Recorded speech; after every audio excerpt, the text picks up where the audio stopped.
तो जब तक हम नाम रूप में फंसे हैं तब तक संसार है, और जब नाम रूप से उपरत हो जाते हैं तब पहुंच गए सुवर्ण में।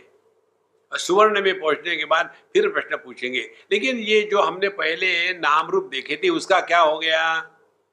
यदि आपने सुवर्ण को पकड़ा है तो आपको नाम रूप से कोई मतलब नहीं। पैसे देते हैं सुवर्ण के लिए, नाम रूप के लिए नहीं। नाम रूप के लिए मजदूरी देते हैं, पैसे नहीं देते। इसीलिए सुवर्ण पर नाम रूप का अध्यारोप किया है। हमारी दृष्टि कहाँ है? जगत के नाम रूप के प्रति। अब यह नाम रूप किस पर अध्यारोपित किया है? परमात्मा पर। तो जब हमने इस अध्यारोप का अपवाद किया तब जो बचता है उसको कहते हैं यह तत्व बताने की प्रक्रिया। तो यहां बताते परत्वम निष्कलत्वेन सकलत्वेन तद भवेत्, एक ही सब कुछ कैसे हो सकता है? तो यहाँ दूसरे प्रकार से बताते हैं। जैसे आप दर्पण के सामने खड़े हो, अब दर्पण में आपका प्रतिबिंब है। अब इस प्रतिबिंब को आप कैसे समझ रहे हो? ये चिंतन की प्रक्रिया है। यह चिंतन की प्रक्रिया इस शास्त्र में अप्रतिम है। इसका ही प्रयोग भगवान शंकराचार्य ने दक्षिणामूर्ति स्तोत्र में किया है। विश्वम दर्पण दृश्यमान नगरी तुल्यम निजांतर्गतम पश्यन् आत्मनि मायया बहिरिवोद्भूतं यथा निद्रया यस्साक्षात् कुरुते प्रबोध समये स्वात्मानमेवाद्वयम् तस्मै श्री गुरुमूर्तये नमैदं श्री दक्षिणामूर्तये। अब दर्पण के सामने जो भी वस्तु खड़ी हो, पेड़ है, पौधे है, आदमी है, गधे है, उसके बाद पानी है, अग्नि है, पंचमहाभूत है, सब के सब पेड़ दर्पण के सामने है। अब ये दर्पण में जो प्रतिबिंब है इसको आप कैसे समझते हो? वही तत्व यहां समझाने की प्रक्रिया है इस ग्रंथ में। देखो, बड़ी सरल बात है, सूक्ष्मता से यदि चिंतन करें तो समझ में आ जाती है। स्थूल रूप से जब हम बात करते हैं तो हम क्या कहेंगे? देखो, दर्पण में जो प्रतिबिंब है ना, it is a lateral inversion. माने दाहिने हाथ से उठाकर खाओ तो दिखेगा कि बाएं हाथ से उठा के खा रहे हैं, लैटरल इन्वर्शन। दाहिने का बाया, बाएं का दाहिना हो गया। ओके, फिर दूसरी बात, दर्पण में जो दिखता है प्रतिबिंब वो सच नहीं है। इतना ही कह के हम रुक जाते हैं, लेकिन ये पूर्ण नहीं है। और आगे चले जाओ, चिंतन करो तो पता चलेगा दर्पण का जो पृष्ठभाग है वही सब कुछ बना है। वही हमारा चेहरा बना, वही पेड़ पौधे बना, वही अग्नि पानी बना, वही आकाश बना, वही मनुष्य गधा बना। माने जो सब बनने के बाद भी कुछ नहीं बना।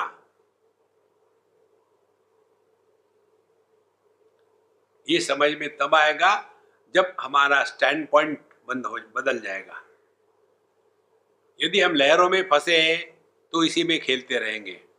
यदि में समुद्र में कूदे तो डूब के मर जाएंगे। लेकिन यदि आप पानी में पहुंचो तो पता चलेगा कि पानी ही समुद्र बना है, लेकिन समुद्र में पानी नहीं, पानी में समुद्र है।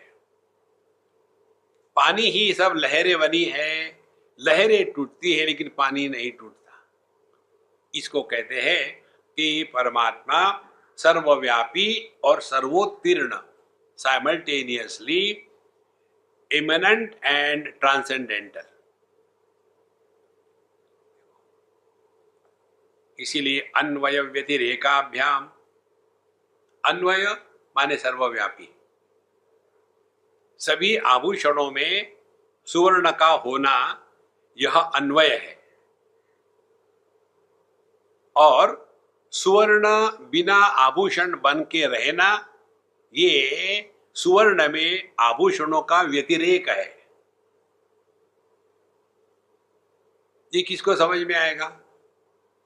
जो नाम रूप के द्वारा प्रभावित नहीं होगा, उसकी दृष्टि सुवर्ण पर जाएगी। और जो नाम रूप के द्वारा प्रभावित होगा वह सुवर्ण का दर्शन नहीं करेगा। इसी प्रकार से ये जगत में जो भेद है, जो अनेकता है, वहां यदि हमारा ध्यान जाएगा तो इसका जो अधिष्ठान है वह हमको ग्रहण नहीं होगा। और ये भेद की दृष्टि कहां से होती है?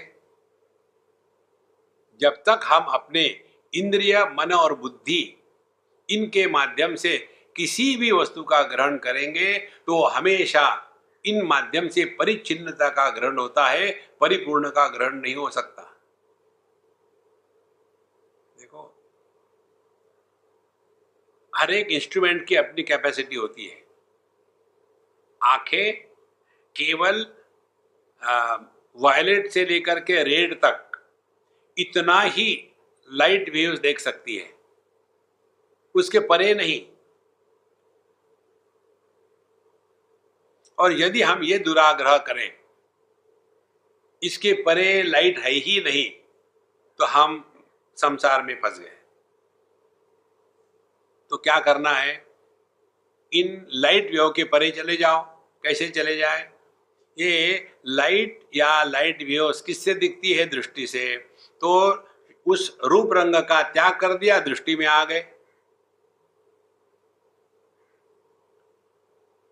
देखो, तो रूप रंग का आधार क्या है? दृष्टि।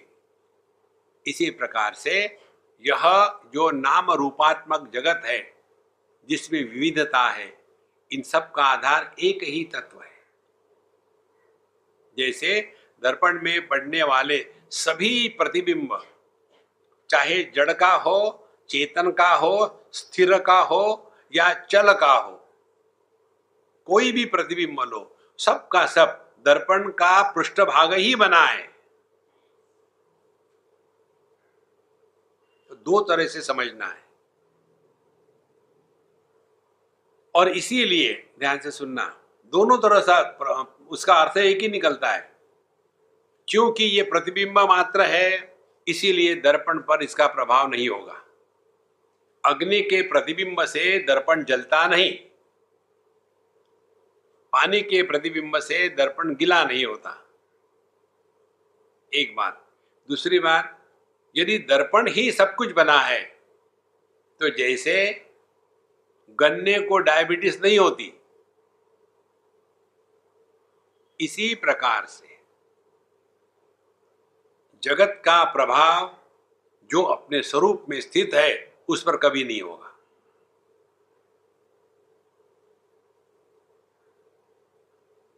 इस प्रकार जब आप तत्व का चिंतन करो ना, तब देखो दृष्टि में परिवर्तन आ जाता है। तो वही दुनियादारी, इसका कोई अंत नहीं। देखो,